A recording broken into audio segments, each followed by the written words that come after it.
नमस्कार, मैं हूं संजीव त्रिवेदी और मेरे साथ रमन कुमार। मध्य प्रदेश में चुनाव हो रहे हैं। अव्वल तो ये बहुत बड़ा प्रश्न है कि 2018 में चुनाव हुए, उसके बाद 2020 में चुनाव की जरूरत आन पड़ी। और क्या ये लोगों की वजह से?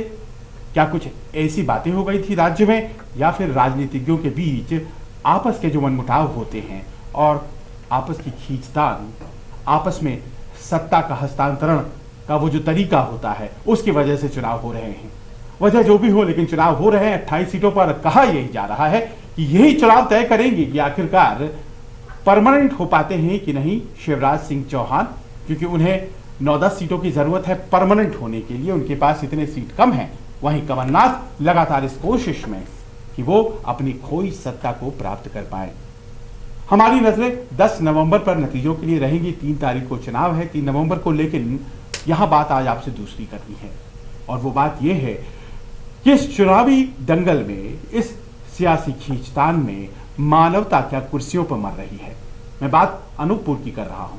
मैं बात कर रहा हूं उस किसान की जो वैसे ही मर गया और राजनीतिक सभा होती रही। और मैं बात कर रहा हूं इमरती देवी के आसपास घटी घटना की, उसको लेकर जिस तरह से बहस हो रही है। क्या रमन, इस बात को महसूस किया जाए, माना जाए कि आज की तारीख में मुद्दे जो हैं वो यही हो गए हैं, जिसमें कि लग ये रहा है कि वो जो बात कह दी कमलनाथ ने, उसके बाद अब वो बात इतनी महत्वपूर्ण हो गई है कि चुनाव क्यों हो रहे हैं, चुनाव में मुद्दे क्या क्या हैं, शिवराज सिंह चौहान क्यों दोबारा से कह रहे हैं कि हमें आना जरूरी है, ये तमाम बातें पीछे रह गई और सिर्फ एक ही मुद्दा है। ऐसा क्यों? देखिए, एहसास ऐसा नहीं है कि कमलनाथ को नहीं होगा कि जो बातें उन्होंने कही वो काफी कंफर्टेबल थे। और उन्होंने कहा कि इनका क्या नाम है, तो पब्लिक ने कहा इमरती देवी। उन्होंने कहा कि मुझसे उनका नाम क्यों आप लेवाते हो, ये कैसा आइटम है। वो आइटम शब्द पे इतना बवाल मचा कि 2 घंटे के अंदर शिवराज सिंह चौहान की प्रतिक्रिया आ गई और उन्होंने कहा कि कल मैं प्रायश्चित करूंगा। एक दलित महिला के बारे में कमलनाथ ने ऐसी भाषा का इस्तेमाल किया चुनाव के दौरान। इससे पता चलता है कि उनकी सोच क्या है, उनकी पार्टी के नेताओं की सोच क्या है। और फिर ज्योतिरादित्य सिंधिया से बात हुई। ज्योतिरादित्य सिंधिया ने भी कहा कि मैं भी ग्वालियर में इस पर मौन व्रत रखूंगा। यानी कि इस पूरे मामले पर इमरती देवी, चूंकि एक दबंग महिला हैं, वो ज्योतिरादित्य सिंधिया की कट्टर समर्थक मानी जाती हैं। उन्होंने ये भी कहा था कि ज्योतिरादित्य सिंधिया के लिए मैं कुएं में कूद जाऊंगी। यानी कि ज्योतिरादित्य सिंधिया के जो समर्थक विधायकों ने इस्तीफा दिया था, जिसके चलते कमलनाथ को अपना मुख्यमंत्री का पद गंवाना पड़ा, शिवराज सिंह चौहान मुख्यमंत्री बने। अब शिवराज सिंह चौहान के साथ साथ ज्योतिरादित्य सिंधिया की साख दांव पर लगी है कि अगर वो सफल नहीं होते अपने विधायकों को फिर से चुनाव जितवाने में, तो बीजेपी आलाकमान के सामने जो उनकी पैठ है, उनका रुतबा है, वो अच्छी तरीके से सामने नहीं आएगा। लेकिन कमलनाथ या कांग्रेस पार्टी पूरी तरीके से कोशिश कर रही है कि हम किसी तरीके से विधायकों को हराकर कांग्रेस के विधायकों को जिताएं। अब ऐसे में जो मुद्दे उठाए जाने थे वो थे परफॉर्मेंस के मुद्दे। वो थे वो 15 साल जो शिवराज जी ने मुख्यमंत्री के रूप में बिताए, वो करीब 1.5 साल जो कमलनाथ ने मुख्यमंत्री के रूप में बिताए, और उसके बाद फिर वो वजहें जिसकी वजह से ये चुनाव लोगों के ऊपर आ गया है। लेकिन वो सब मुद्दे तो बात में कहीं है ही नहीं, बहस में कहीं है ही नहीं। अगर कुछ है तो इमरती देवी को आइटम क्यों कहा गया? गलत है, बिल्कुल गलत है। और यहाँ दर्शकों को बताते चले कि नेशनल कमीशन ऑफ वुमेन ने एक चिट्ठी लिखकर के कमलनाथ से एक्सप्लेनेशन भी मांग कर लिया है। यानी कि अब उन्हें बताना पड़ेगा कि किन परिस्थितियों में उन्होंने ऐसे शब्द कहे हैं और इसके मायने क्या हैं। और जाहिर है कि सियासी मोड़ इस पूरे मामले ने ले लिया है। लेकिन आपको लगता है कि जहां एक तरफ ये मसला है, वहीं दूसरी तरफ लोगों के मसले जो हैं वो पीछे रह जाते हैं। मुझे अनूपपुर को याद दिलाना पड़ेगा। एक किसान कुर्सी पर बैठता है, सिंधिया जी की सभा होने वाली होती है, और अचानक वो किसान मर जाता है। और उस हृदय विदारक दृश्य को आप देखिए, ऐसा लगता है कि पता नहीं वो दृश्य जीवन में दोबारा, भगवान न करे, किसी को देखने की जरूरत पड़े। लेकिन वो किसान बैठता है, उसे लाया गया था, उसके बेटे ने कहा, फिर भी सभा होती है। श्रद्धांजलि दिया सिंधिया जी ने, लेकिन सभा होती है, और उस सभा के बाद राजनीति वैसे ही चलती रहती है।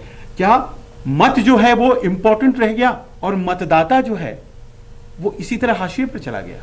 देखिए, किसानों का मुद्दा एक बड़ा मुद्दा है, क्योंकि कमलनाथ की जब सरकार बनी थी उस वक्त किसानों के ऋण माफी के मुद्दे पर जो राहुल गांधी ने वायदा किया था, उस वायदे का काफी महत्व था उस चुनाव के दौरान, और यह स्वीकार किया गया था कि किसानों ने बड़ी तादाद में कांग्रेस पार्टी को वोट किया। लेकिन अब फिर से एक बार देखिए, शिवराज सिंह चौहान ये कह रहे हैं कि जो कर्जा, जो वायदा कमलनाथ ने किया था वो वायदा नहीं निभाया, उस वायदे को शिवराज सिंह चौहान निभाएगा। जबकि कमलनाथ कह रहे हैं कि हमने कई किसानों के कर्ज माफ किए, कई किसानों की तरफ से उनके बयान को सोशल मीडिया के जरिए दिखाया भी गया है।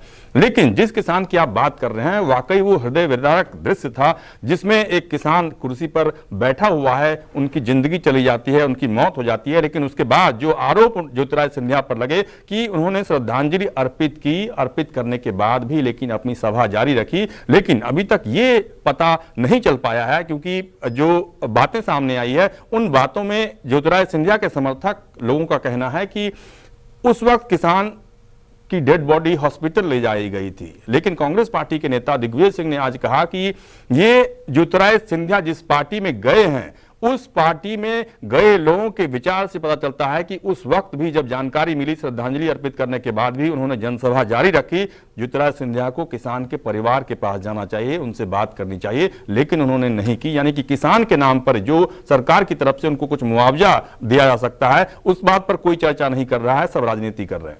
अभी पीछे हाथरस में घटना घटी थी, दलित समुदाय की लड़की थी, और मैंने नहीं सुना इन नेताओं से जो आज दलित वर्ग की महिला हैं और उनके साथ ये शब्द बोले गए, ये बिल्कुल गलत हैं, ऐसे नहीं बोले जाने चाहिए। लेकिन उस वक्त हाथरस की बेटी के लिए इन नेताओं की तरफ से कुछ बात कही गई हो, ऐसा तो कभी सुनने में आया नहीं। तो क्या रमन ये माने कि सियासत नए नए तस्वीर दिखाता है? उसी की एक तस्वीर हम देख रहे हैं जिसमें इमरती देवी लगातार रोए जा रही हैं, और ऐसा लग रहा है कि उनके आंसू जो हैं वो शायद चुनाव को भी प्रभावित करेंगे, वोटों को भी प्रभावित करेंगे। और कमलनाथ फंस गए हैं, क्योंकि ऐसा बोलकर उन्होंने कहीं ना कहीं अपने आप को बैकफुट पर डाल दिया। हालांकि आज की सभा में वो नेपा नगर और खंडवा गए थे, तो वो कहे कि मैं तो ऐसा कभी कहता नहीं हूँ, और आज भी उन्होंने कहा ये फला सिंह हैं, ये आइटम नंबर 1 है, ये चला सिंह है, ये भी आइटम नंबर 2 है। तो उन्होंने बात को ज़रा डाइल्यूट करने की कोशिश की। लेकिन आपको लग रहा है कि इमरती देवी के आंसू, डबरा में उनकी मजबूत मौजूदगी और इन सब के बीच ये चुनाव का परिदृश्य जिसमें दोनों करीब करीब बराबरी पर चल रहे थे, कांग्रेस और बीजेपी वाले, अब इसमें लगता है आपको एक एज मिलेगा जो कि शायद भारतीय जनता पार्टी की तरफ जाएगा, जिस तरह से शिवराज सिंह चौहान मुद्दे को उठा रहे हैं? देखिए, तर्क और वितर्क दोनों चल रहा है। कमलनाथ के इस बयान के बाद जिस तरीके से उन्होंने मजाक उड़ाया इमरती देवी का, आपने अभी ये मुद्दा उठाया कि आपने कहा कि जो उत्तर प्रदेश में घटना घटी उसका जिक्र दिग्विजय सिंह ने किया कि वो सिर्फ 200 से 250 किलोमीटर का रास्ता है। उस जगह पे हाथरस में जो दलित बेटी के साथ हुआ, क्या उसके बारे में शिवराज सिंह चौहान या बीजेपी नेताओं को नजर बात नहीं आती? उन्होंने उठा दिया, उन्होंने उठाया। अच्छा, इसलिए मैं कह रहा हूं कि आज इमरती देवी के ऊपर जो बयान कमलनाथ की तरफ से सामने आया, उसके बाद जिक्र नरेंद्र मोदी के संसद में दिए बयान या शशि थरूर के गर्लफ्रेंड 50 करोड़ की गर्लफ्रेंड का भी बयान, वो सारी बातें सामने आ रही है। दिग्विजय सिंह के 100% टंच माल की बात भी सामने आ रही है जो उन्होंने 2013 में कहा था। यानी कि ऐसा नहीं है कि बीजेपी के नेताओं के जुबान नहीं फिसलते या सिर्फ कांग्रेस नेता, लेकिन ये वक्त है ऐसे वक्त पे जब बात हो रही थी कि कमलनाथ के 15 महीने की सरकार की उपलब्धि के दम पर चुनाव होना है, और शिवराज सिंह चौहान ने 15 साल में बहुत ज्यादा नहीं किया। इस मुद्दे को भुनाकर उनकी सरकार बनी थी। किसानों के ऋण को जो उन्होंने माफ किया था, आगे भी बहुत सारे किसानों के ऋण को माफ करेंगे, इस बात की चर्चा वो लगातार अपनी जनसभा में करते थे। लेकिन अचानक जिस इमरती देवी के ऊपर उन्होंने सवालिया निशान उठाया और जिस भाषा का इस्तेमाल किया, उसके बाद से उनका जो कहते हैं कि कुतर्क, वो कह रहे हैं कि आइटम नंबर 1 संसद के अंदर इस्तेमाल होता है, आइटम नंबर 2 संसद के अंदर इस्तेमाल होता है। मतलब वो क्या कहना चाहते हैं, ये कौन सा आइटम है? उन्होंने इमरती देवी के बारे में इस्तेमाल किया और हंस के इस्तेमाल किया, मजाक उड़ाया। ये बात सारे लोगों ने देखा। लेकिन मुझे ऐसा लगता है संजीव कि इस मुद्दे पर ऐसा नहीं है कि मध्य प्रदेश में जहां जहां उपचुनाव है वहां पे बहुत ज्यादा फर्क पड़ेगा। हाँ, आज इस पे काफी चर्चा हुई। शिवराज सिंह चौहान का मौन व्रत हुआ, ज्योतिरादित्य सिंधिया का मौन व्रत हुआ, जो कमलनाथ को सफाई देनी पड़ी और कहना पड़ा कि उनकी मंशा ऐसी नहीं थी, कोई उन्होंने मजाक नहीं उड़ाया। लेकिन अब आने वाले समय में ये देखना होगा कि क्या वाकई जिस मुद्दे को लेकर उपचुनाव हो रहा है उस मुद्दे पर वापस मध्य प्रदेश की राजनीति जाएगी या नहीं। अब ये बहुत महत्वपूर्ण है। अब ऐसे में मुझे याद आता है 3 अक्टूबर को जो ग्वालियर बेंच है हाई कोर्ट की, उसने कहा था कि नेता जो होते हैं वो केवल लोगों के लिए वोट दिए जाने की एजेंट्स नहीं होते हैं, बल्कि उन्हें लीडरशिप की भूमिका निभानी पड़ती है। यानी कि कोरोना का काल है और इस वक्त जो चुनावी सभाएं हो रही हैं उसमें भी लीडरशिप दिखाना पड़ेगा कि कैसे सोशल डिस्टेंसिंग रखनी ज़रूरी है, कैसे मास्क लगाना ज़रूरी है, कैसे अपने आप को बचा कर रखना ज़रूरी है। कोई दवा या वैक्सीन अभी तक कोरोना को लेकर के डिस्कवर नहीं हुई है, लेकिन ये सारी बातें रमन अधिकारियों को कैरी आउट करनी थी। हाई कोर्ट के इस आदेश का तो ऐसा लग रहा है कि कोई अहमियत ही नहीं है। आप देखिए, ज्योतिरादित्य सिंधिया जी की सभा हो, कमलनाथ जी की सभा हो, शिवराज जी की सभा हो, सभाएं लगातार हो रही हैं और उसमें वो जो भीड़ है, कश्मकश है, एक दूसरे पे चढ़े हुए लोग हैं। मतलब ऐसा लग रहा है कि चुनाव के आगे सब कुछ फेल है। 3 अक्टूबर का ये आदेश है, 3 नवंबर में पोलिंग होनी है और उस एक महीने में दिखाई तक नहीं पड़ रहा है कि हाईकोर्ट ने कहा क्या है। ऐसा लग रहा है कि सब कुछ भुला दिया गया है और ये चुनाव जीत और हार जो है वही जीवन का सबसे बड़ा प्रश्न हो गया है। कोरोना वगैरह तो तिलांजलि दे दी गई है। एक तस्वीर आपने देखा होगा कि शिवराज सिंह चौहान के एक कट्टर समर्थक हैं, वो 2 बार उन्हें पैर छूकर प्रणाम करते हैं। पैरों में वो गिर के प्रणाम करते हैं पहली बार, फिर वो उठाते हैं, गले लगाते हैं, फिर यहाँ पे आते हैं और उनके कंधे पे हाथ रखते हैं, फिर उनके पैरों में अपना मस्तक रखते हैं और फिर शिवराज सिंह चौहान उनको गले लगाते हैं। यानी कि इसी चूक को हाईलाइट करते हुए कोर्ट की तरफ से ये कहा गया कि चुनाव के दौरान जो गाइडलाइंस हैं उन गाइडलाइंस का पालन किया जाए। लेकिन ऐसा लगता नहीं है कि मध्य प्रदेश में जो अलग अलग क्षेत्रों के दृश्य सामने आ रहे हैं उनसे ऐसा नहीं लगता कि उनका पालन किया जा रहा है, सख्ती से पालन किया जा रहा है। सबकी ये कोशिश है कि चुनाव में हर दांव आजमा कर किसी तरीके से अपने विधायकों को चुनाव जिताया जाए। और यही देखिए कहानी है। ये चुनाव जरूरी नहीं थे, ये तो स्पष्ट कहना पड़ेगा रमन। ये चुनाव इस राज्य के लिए जरूरी नहीं थे, लेकिन चुनाव जरूरी बनाए गए क्योंकि एक नेता दूसरे पाले में चले गए, इस पाले में उन्हें सम्मान नहीं मिल रहा था उनके हिसाब से, तो चुनाव जरूरी कर दिया गया। अब ये चुनाव इसलिए भी बहुत महत्वपूर्ण है क्योंकि हो सकता है कि शिवराज जी को बाकी के 3 साल शासन करने का मौका मिले, हो सकता है कमलनाथ जी को वापसी का मौका मिले, लेकिन अगर राज्य के लिए जरूरी नहीं था ये चुनाव, फिर इतने जरूरी क्यों कर दिए गए।